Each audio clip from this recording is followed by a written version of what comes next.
Hello வணக்கம் and welcome to cricket channels Tamil channel. இந்த வீடியோவில் நம்ம அதை பற்றி பார்க்க போகிறோம் அப்படின்னா, நம்மளுடைய ஐபிஎல் 2025 அது மட்டும் இல்லாமல் இப்போ நடக்க போகிற champions trophy 2025 Jacob Bethell ruled out ஆகிருக்கிறாரு. ஜாக்கப் பெத்தாலுக்கு பார்த்தீங்கன்னா இன்ஜூரி ஏற்பட்டதுனால அந்த இன்ஜூரி க்யூர் ஆகிறதுக்கு நோ டைம் அப்படிங்கிற விஷயத்தை ரிவீல் பண்ணிட்டதுனாலையும் அவரை சாம்பியன்ஸ் ட்ராஃபி 2025 வச்சிருக்க முடியாது. ஏன்னா இன்னும் 10 நாள் தான் இருக்குது அப்படிங்கிறதுக்காக இப்போ அவரை ரூல்ட் அவுட் பண்ணிட்டாங்க இங்கிலாந்து. அது மட்டும் இல்லாமல் ஐபிஎல் 2025லையும் அவங்களுடைய பார்ட்டிசிபேஷன் இன் டவுட்ஸ் அப்படிங்கிற மாதிரி சொல்லியிருக்கிறாங்க. ஜாக்கப் பெத்தல் இப்போ தான் கொஞ்சம் கொஞ்சமாக பார்த்தீங்கன்னா அவருடைய பெஸ்ட் அப்படிங்கிறதுக்குள்ளே வந்துட்டு இருந்தார். பிபிஎல்ல பார்த்தீங்கன்னா ஒரு 50, அதுக்கப்புறம் பார்த்தீங்கன்னா ஃபர்ஸ்ட் ஓடிஐலையும் 50+ ஒரு விக்கெட்டுன்னு கொஞ்சம் கொஞ்சமாக உள்ளே வந்துட்டு இருந்தவர். செகண்ட் ஓடிஐயில் ஆடல. காரணம் என்னென்னு சோர்ஸ் பண்ணும்போது தான் இன்ஜுரின்னு சொன்னாங்க. இப்போது ஒரு ரூல்ட் அவுட்டும் ஆகிட்டார். அவருடைய ரீப்ளேஸ்மெண்ட்டாக ஆர்சிபிக்கு யார் இருக்கலாம் அப்படிங்கிற விஷயத்தை தான் இந்த வீடியோவில் நம்ம பார்க்க போகிறோம். ஃபஸ்ட்டு யார் அப்படின்னு பார்த்தீங்கன்னா காப்பர் கனோலி. ஒரு நல்ல ஒரு ஆஸ்திரேலியன் ஆல்ரவுண்டர். இப்போ பிபிஎல்ல பார்த்தீங்கன்னா ரொம்ப அருமையான ஒரு பெர்ஃபார்மன்ஸை தொடர்ந்து கொடுத்துட்டு இருந்த ஒரு பிளேயர்னா காப்பர் கனோலி தான். இந்த பிபிஎல்ல பார்த்தீங்க அப்படின்னா பெர்த் சாக்கர்ஸ் டீமுக்காக தான் ஆடி இருந்தார் காப்பர் கனோலி. மொத்தமாக பார்த்தீங்கன்னா 10 மேட்ச்சில் 351 run at the average of 50.14 அப்படிங்கிறத வேறு லெவலில் அடிச்சு வச்சிருந்தாரு. அதே நேரம் இன்னொரு முக்கியமான விஷயம் என்னன்னா, இவர் லெஃப்ட் ஆர்ம் ஆர்த்தோடாக்ஸ் பவுலர், பவுலிங்கும் போட்டிருக்கிறார். ரெகுலர் இன்டர்வல்ஸில் இல்லை, கன்சிஸ்டண்ட்டாக கடைசியில் பார்த்தீங்கன்னா பெர்த் சாக்கர்ஸ் அவருக்கு அந்த பவுலிங் அப்படிங்கிறத கொடுத்தாங்க. லாஸ்ட் மேட்ச்சில் கூட அவர் 3 ஓவரை கம்ப்ளீட் பண்ணி ஒரு விக்கெட் அப்படிங்கிறதுல எடுத்திருந்தாரு. கண்டிப்பாக கரெக்டாக ஜாக்கப் பெத்தாலுக்கு ஃபிட் ஆகிற ஒரு பிளேயராக அந்த இடத்துல காப்பர் கனோலி இருக்கிறாரு. இன்னொரு பிளேயர் யார் அப்படின்னா மிச்சல் ஓவன். மிச்சல் ஓவனை பொறுத்த வரைக்கும் இந்த பிபிஎல்ல அவங்க டீம் கப்பை வின் பண்ணிச்சு அப்படின்னா அதுக்கு முக்கியமான ரீசன் அவர் தான். 11 மேட்சஸில் 452 ரன்ஸ் அட் ஆவரேஜ் ஆஃப் 45.20. நீட்டான பெர்ஃபார்மன்ஸு. அவராலையும் பார்த்தீங்க அப்படின்னா ஓவர்ஸ் அப்படிங்கிறதும் போட முடியும்.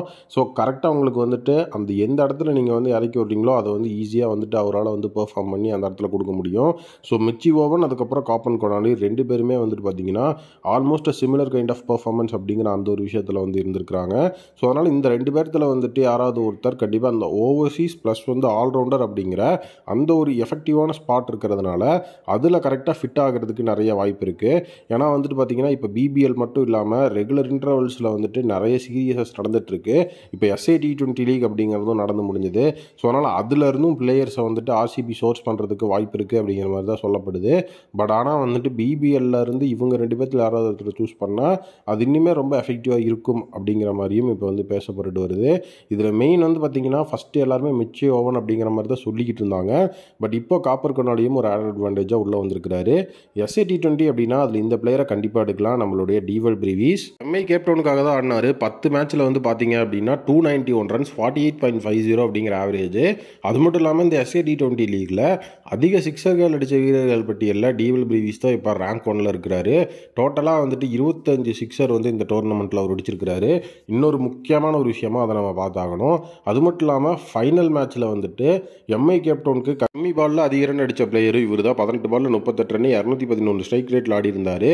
கண்டிப்பாக இப்போ ரீசெண்டாக அவரோட பெர்ஃபார்மன்ஸே பார்த்தீங்கன்னா அந்த டோர்னமெண்ட் ஃபுல்லாக நம்ம ஃபாலோ பண்ணும்போது செம்ம மாசான ஒரு ஃபார்மில் இருக்கிறாரு. அதை கண்டிப்பாக நம்ம யூட்டிலைஸ் பண்ணி ஆகணும். பேபி ஏபி டிவிலியர்ஸ் அப்படின்னு சொல்லிட்டு ஃபஸ்ட்டு சீசனே கண்டிப்பாக இவரை நம்மளுடைய ஆர்சிபி தான் எடுப்பாங்க அப்படிங்கிற மாதிரி சொல்லியிருந்தாங்க. பட் ஆனால் மும்பை இந்தியன்ஸ் கூட இவர் எடுத்துகிட்டு போயிட்டாங்க. எடுத்துகிட்டு போயிட்டு பெரிய லெவலில் யூட்டிலைஸ் பண்ணல. இவர் அண்டர் யூட்டிலைஸ் தான் பண்ணியிருந்தாங்க. அதனால் இப்போ இந்த டோர்னமெண்ட்டில் லீடிங் 6 ஹிட்டராக இருக்கிற நம்மளுடைய பேபி ஏபிடியை கண்டிப்பாக நம்மளுடைய ஆர்சிபி ஒரு ட்ரை கொடுத்தாங்கன்னா ரொம்பவே அது எஃபிஷியண்ட்டாக இருக்கும் அப்படிங்கிற மாதிரி தான் எனக்கு தோணுது. ப்ளஸ் இவராலையும் நமக்கு ஓவர் போட முடியும். ஜாக்கப் பெத்தாலை நம்ம எந்த இடத்துல பிளான் பண்ணியிருக்கோமோ அதே இடத்துல ஆட வைக்க முடியும். இன்னொரு விஷயம் இவர் எடுக்கிறதுனால லியாம் லிவிங்ஸ்டனை ஸ்லாட் டவுன் பண்ணி லியாம் லிவிங்ஸ்டனோட இடத்துல, அதாவது மேக்ஸ்வெல் 1 டவுன் ஆடுவார்ல, அந்த இடத்துல பார்த்தீங்க அப்படின்னா இவர் ஆட வச்சுட்டு லியாம் லிவிங்ஸ்டனுக்கு அவருடைய கம்ஃபர்டபுளான ஃபினிஷிங் பொசிஷனை கூட கொடுக்கலாம் அப்படின்னா அது ரொம்ப எஃபிஷியண்ட்டான ஒரு மூவாக இருக்கும். ஏன்னா லியாம் லிவிங்ஸ்டனை 1 டவுன் ஆட வைக்கிறத விட கீழே ஸ்லாட் டவுன் பண்ணி ஆட வைக்கிறது தான் ஆர்சிபிக்கு எஃபெக்டிவாக இருக்கும். அவரோட இன்டர்நேஷனல் பெர்ஃபார்மன்ஸும் அவருடைய ரீசன்ட் பெர்ஃபார்மன்ஸ் அப்படிங்கிறத எடுத்து வச்சு பார்க்கும்போது கூட அவர் கீழே வரும்போது தான் பெரிய லெவலில் பெர்ஃபார்மன்ஸ் பண்ணியிருக்கிறாரு அப்படிங்கிற ஒரு விஷயம் இருக்குது. அதனால் அதை கண்டிப்பாக நம்ம யோசிச்சு தான் ஆகணும். நெக்ஸ்ட்டு பார்த்தீங்க அப்படின்னா இந்த இடத்துல ஒரு under rated option. Virat Kohli கீழே ஸ்லாட் டவுன் ஆகணும் அப்படின்னா அந்த இடத்துல நம்ம ஜானி பேரிஸ்டோவை எடுத்து ஓப்பனிங்க்கு ட்ரை பண்ணலாம்.